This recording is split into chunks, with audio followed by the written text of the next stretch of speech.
Uniform వేసుకున్న తర్వాత యూనిఫామ్లో ఒక పోలీస్ ఆఫీసర్ని చూసిన సామాన్య జనానికి ఒక కాన్ఫిడెన్స్ రావాలి. ఏంటి అంటే ఒక క్రైసిస్ సిచ్యువేషన్లో ఒక ప్రాబ్లం ఏమైనా వారికి వస్తే యూనిఫామ్లో ఉన్నటువంటి ఫిట్గా ఉన్నటువంటి ఈ కాప్ అప్రోచబుల్. నేను ఆయన సాధారణంగా ఎవరైనా సరే ఆయనతో మాట్లాడచ్చు, షేక్ హ్యాండ్ ఇవ్వచ్చు.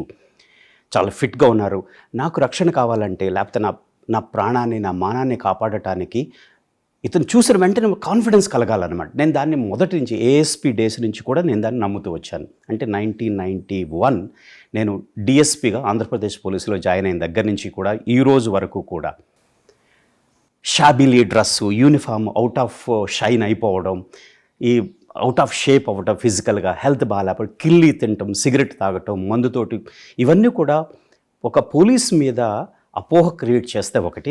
రెండు ఏంటంటే జస్టిఫై చేసుకోకూడదు. మీరు నా నుంచి ఏమి ఎక్స్పెక్ట్ చేస్తారు ఒక కాప్గా అంటే సాధారణ సందర్భాల్లో అసలు మీరు పట్టించుకోరు, అవసరం లేదు. కానీ మీరు ఒక క్రైసిస్ సిచ్యువేషన్ వస్తుంది, మీకు ఒక సంక్షోభంలో ఉంటారు. మీరు ఆ సంక్షోభం ఏమీ లేదు, మీరు ఒంటరిగా ప్రయాణం చేస్తుంటారు, సినిమా నుంచి వస్తుంటారు మీ ఫ్యామిలీ మెంబర్స్ తోటి, అర్ధరాత్రి ఎవరో రౌడీలో ఆపుతారు, మీరు సడన్గా గుర్తొచ్చేది ఏమిటి, షాక్ అయిపోతారు. అది నేను ఆ సంక్షోభం అంటారు, అదొక క్రైసిస్ అంటాను. అప్పుడు మీకు ఒక పోలీస్ వ్యాన్ అక్కడికి వచ్చింది అనుకుందాం, అమ్మయ్య రిలీఫ్ వస్తుంది మీకు. ఆ వచ్చిన పోలీసు డ్రంకర్డ్, వాడు తాగున్నాడు, అంటే మీరు అటుపక్క భయపడ్డారు ఆల్రెడీ, పోలీసుని చూసి మీకు కాన్ఫిడెన్స్ రాదు. నేను పూర్తిగా నమ్మేది ఏంటి అంటే పోలీస్ ప్రొఫెషన్లో ఫిజికల్ ఫిట్నెస్ ఈజ్ నెంబర్ 1. అందుకని పోలీస్ అకాడమీ, నేషనల్ పోలీస్ అకాడమీలో జాయిన్ అయినప్పుడు ఒక fit mind in a fit body.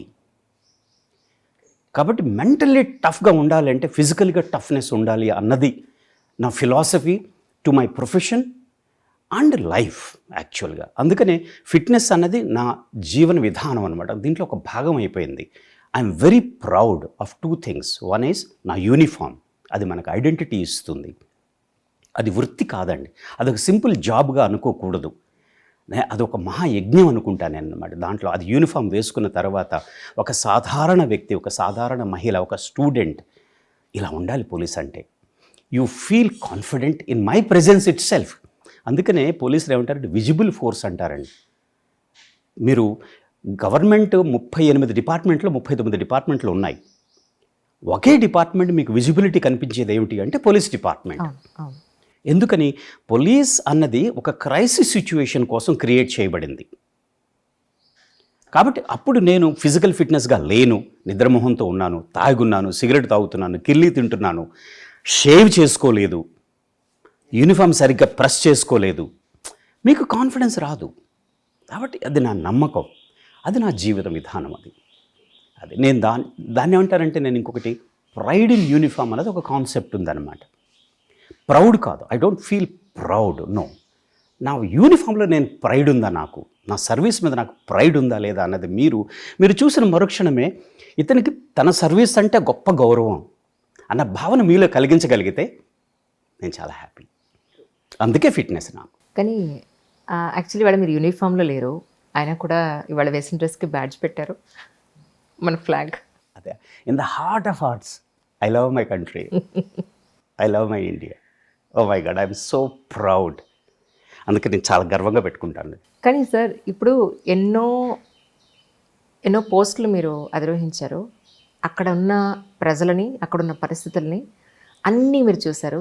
మీకు ఎప్పుడు అనిపించలా వీళ్ళు ఎప్పుడు బాగుపడతారా బాబు, ఎంత చెప్తున్నాం, ఎంత చేస్తున్నాం, మీరు ఐ ప్రౌడ్ అని మీరు అని అంటుంటే, I proud of my country అని అంటుంటే నాకు అనిపిస్తోంది ఎంతో నెగిటివిటీ ఉంది, ఎంతో తెలియంతనం ఉంది, ఎంతో ఇన్నోసెన్సీ ఉన్న మన దేశంలో. నిజంగా మీకు ఎప్పుడు అలా అనిపించలేదా? అనిపించలేదు. ఎందుకని అంటారు? నా మనసా వాచా కర్మణ ఎప్పుడూ కూడాను నేను గర్వంగా నా దేశం గురించి కాదు, నా దేశ ప్రజల గురించి కూడా, ఒక సాధారణ వ్యక్తి గురించి కూడా నేను చాలా గర్వంగా ఫీల్ అవుతాను. ఎవరు కూడా ఇండియాని వచ్చి ఇండియాలో ఇక్కడ మన ట్రెడిషన్ని, మన కల్చరు, మన సాంప్రదాయాన్ని ఇక్కడ పుట్టి పెరిగిన వాళ్ళు ఎవరూ కూడా ఇండియా లాంటి, భారతదేశం లాంటి దేశాన్ని క్రిటిసైజ్ చేసే స్థితికి రారు. ప్రాబ్లమ్స్ ఉన్నాయి, సామాజిక ప్రాబ్లమ్స్ ఉన్నాయి, తర్వాత ఆర్థికంగా ఉన్నాయి, కొన్ని ఇష్యూస్ ఉన్నాయి. కానీ ఇక్కడున్నంత ఆ శాంతి, సౌభాగ్యాలు ప్రపంచంలో మరి ఏ దేశంలోనూ ఉండవు.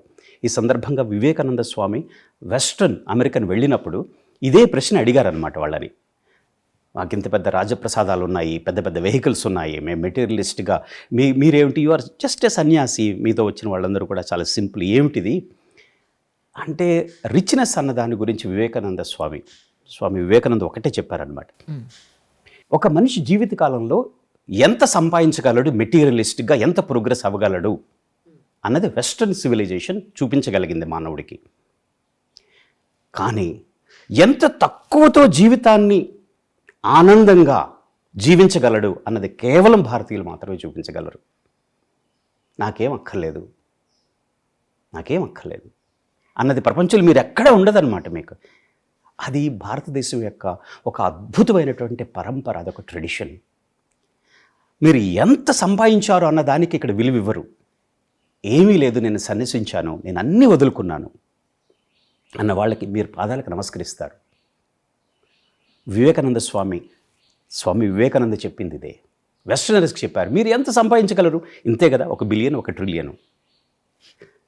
ఒక సామాన్య భారతీయుడు ఏమీ లేకుండా ఎంత తక్కువతో నేను జీవనాన్ని సాగించగలను అన్నది గత 4500 సంవత్సరాల నుంచి ప్రూవ్ చేసుకుంటూ వచ్చారు. అలాంటి దేశంలో, ఇలాంటి కర్మభూమిలో పుట్టిన ఎవరు కూడా దీన్ని టెంపరీగా పొలిటికల్ గెయిన్స్ కోసము, రాజకీయ లబ్ధి కోసము క్రిటిసైజ్ చేస్తారే తప్పించి ఎవరు కూడా ఇండియన్ జీవన విధానాన్ని, ఈ సనాతన ధర్మము, ఇది ఒక రిలిజియన్ కాదండి, దీన్ని అనుభవించిన ఎవరూ కూడా దారిద్ర దిగువన రేకులు ఉన్నవారు కానీ, లేకపోతే నాకు సరైన సమయంలో, సంక్షోభ సమయంలో ఈ ప్రభుత్వం విఫలమైంది అని క్రిటిసైజ్ చేయటం అన్నది అంతవరకు యాక్సెప్టబులే తప్పించి ఎవ్వరూ కూడా నా యొక్క 32 ఏళ్ల ఈ పబ్లిక్ సర్వీస్ తోటి మమేకమయ్యి, నాకు ప్రజలతో ఉంటే చాలా ఇష్టం, వాళ్ళని గమనించడం, వాళ్ళ జీవన విధానం ఎలా ఉంటుంది అనేది నాకు చాలా ఇష్టం గమనించడం. అందున నార్త్ ఈస్ట్ కాడర్ రావటం ఒకటైతే, మేఘాలయ లాంటి స్టేట్లో ఒక 26 ఏళ్ళు పనిచేయటం, అక్కడ ప్రజల్లో ఏమి ఉన్నది అని మీరు అడిగితే వాళ్ళకి ఆరోగ్యం ఉంది, వాళ్ళు చాలా ఆనందంగా ఉంటారు. మీరు నార్త్ ఈస్ట్ వెళితే మీకు వెల్కమ్ స్మైల్ ఉంటుంది మీకు.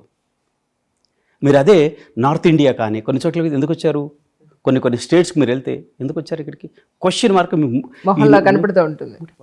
అక్కడ అసలు ఉండదు. మేము వెల్కమ్ స్మైల్ అనేది వాళ్ళకి అక్కడ నార్త్ ఈస్ట్ వాళ్ళకి అది వాళ్ళకి జన్మతహా వచ్చింది.